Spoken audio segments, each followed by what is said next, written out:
Olá pessoal, nessa videoaula vamos falar do Teorema da Recorrência e não vamos nessa aula demonstrar esse teorema.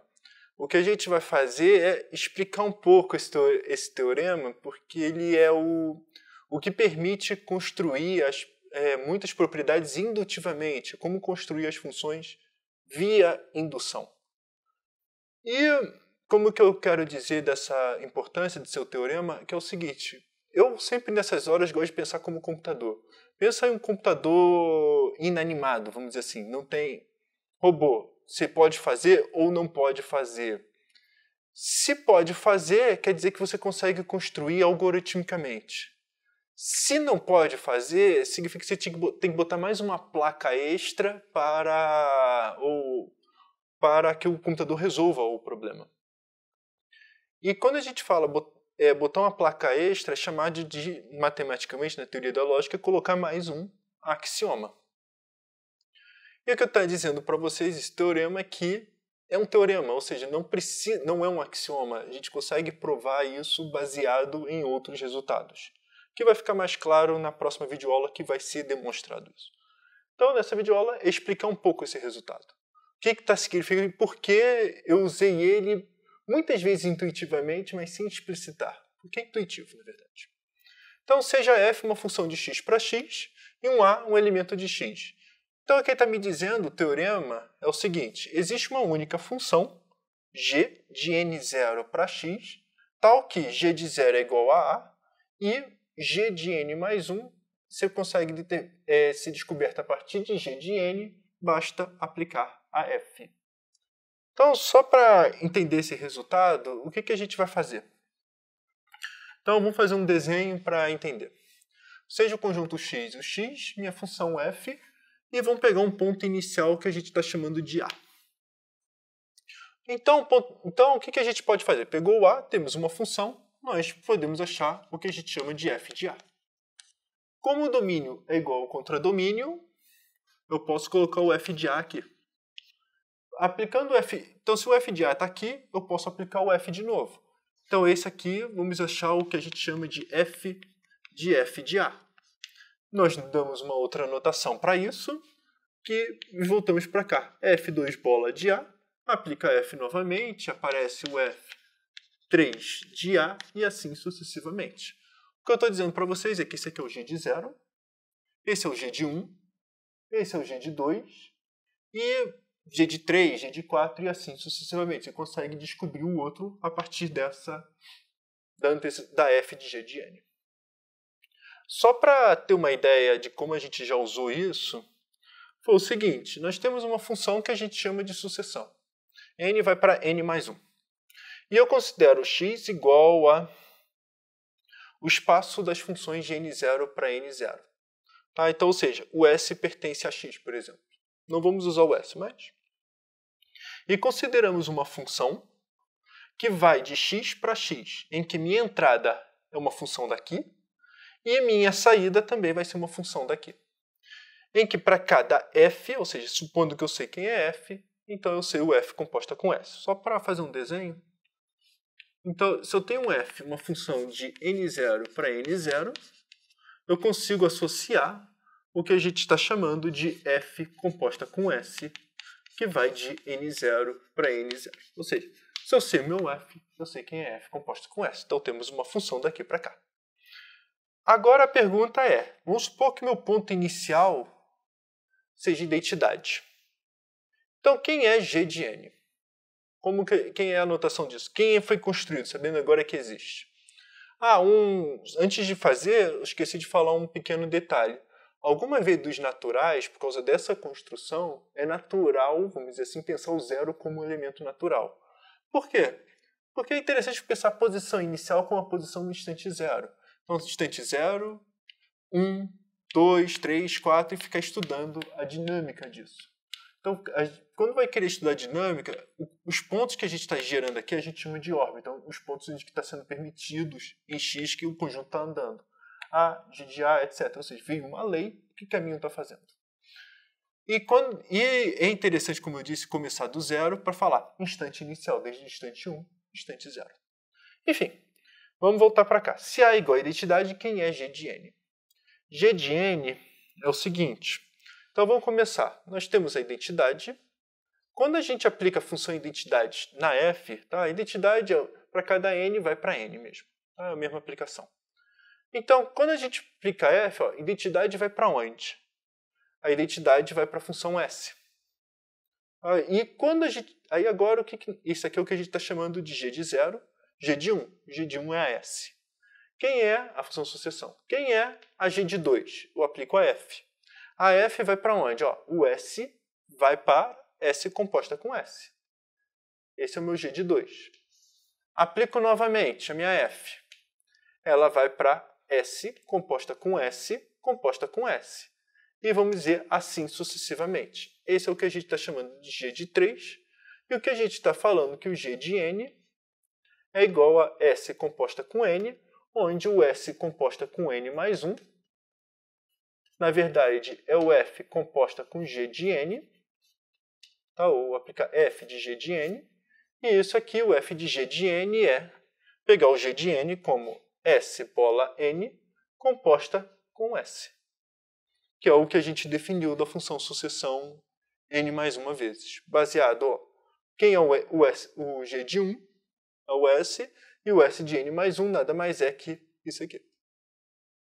Enfim, vamos fazer um exemplo um pouco não tão trivial, tá? Um pouco mais elaborado, acho que vale esse exercício, vale pensar, que é o seguinte: como é que a gente escreve de forma rigorosa a função n fatorial?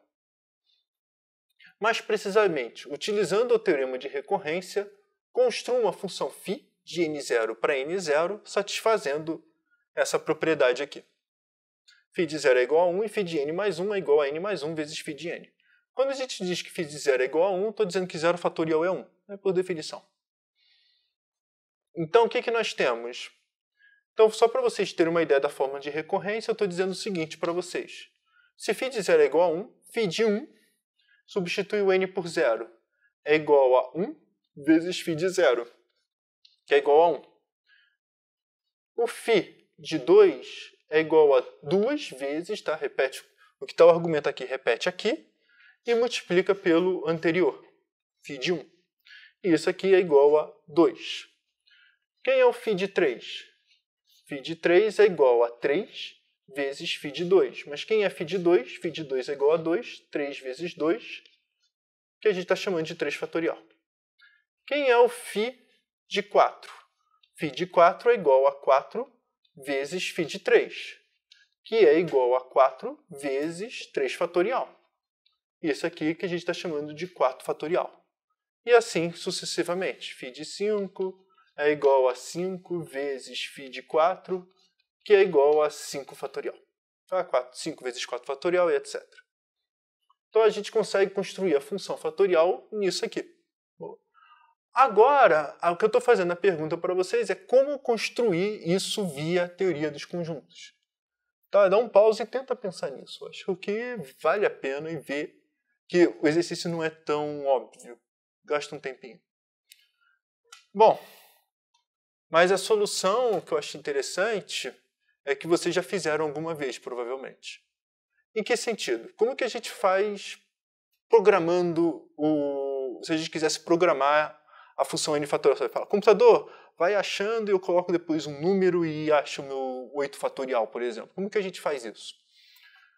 Então, se vocês pensarem um pouquinho, deixa eu só envolver aqui que eu vou precisar disso.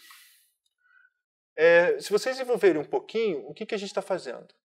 O 0, ele está indo para o 1, você vai começar aqui. Depois o 1, você vai fazer andar, vai ficar ainda no 1. O 2, você vai querer que ande para ainda o 2. O 3, você vai querer que faça 3 vezes 2. Ou seja, aqui você faz 2 vezes 1 e aqui você faz 1 vezes 1. E o 4, você vai querer que vai para 4 e repete o anterior. E assim sucessivamente. Então, o que você está fazendo no fundo? Você está pegando o número que está aqui, você vai multiplicar. O número 3 você vai multiplicar. O 4 você vai multiplicar. Além disso, você vai multiplicar com quem? Com o número anterior. Daqui. Então, o que a gente está fazendo na prática, se for pensar em computador? Esse aqui é o número que a gente vai fazer o print, né? vai vai querer que imprima, que vai que apareça, é o valor calculado final, e esse aqui é um contador, que você vai fazer naturalmente para poder multiplicar.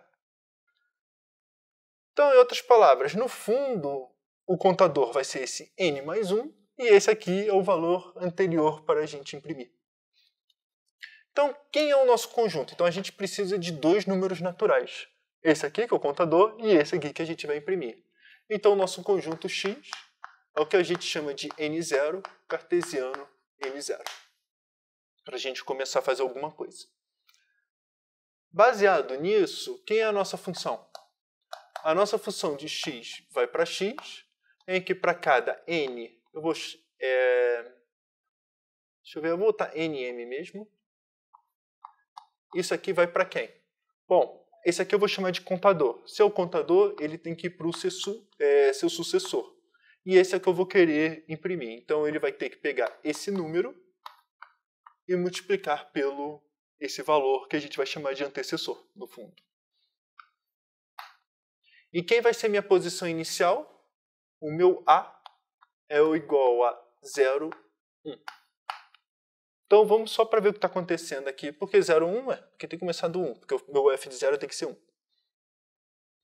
Então, só para vocês terem uma ideia, o que está acontecendo é o seguinte. Então eu estou falando que o g de 0 é igual a 0, 1. Eu sei que g de 1 é igual a f de g de 0, que é igual a f de 0, 1. E isso aqui vai ser igual a quem? Olha, o 0 vai andar uma vez, uma casa, e isso aqui vai multiplicar por 1 vezes esse número aqui, 1. Quem é o g de 2? G de 2 é igual a f de g de 1, e isso aqui vai ser igual a f de 1, 1. E o que isso aqui faz? Anda uma casa, e agora esse aqui vai multiplicar pelo número que está aqui. Vamos fazer mais uma para ter certeza que estamos chegando ali. G de 3 é igual a f de g de 2, que é igual a f de 2, 2 vezes 1. E isso aqui vai fazer o quê? Isso aqui vai andar uma casa, e isso vai multiplicar pelo 3 e esse número anterior aqui.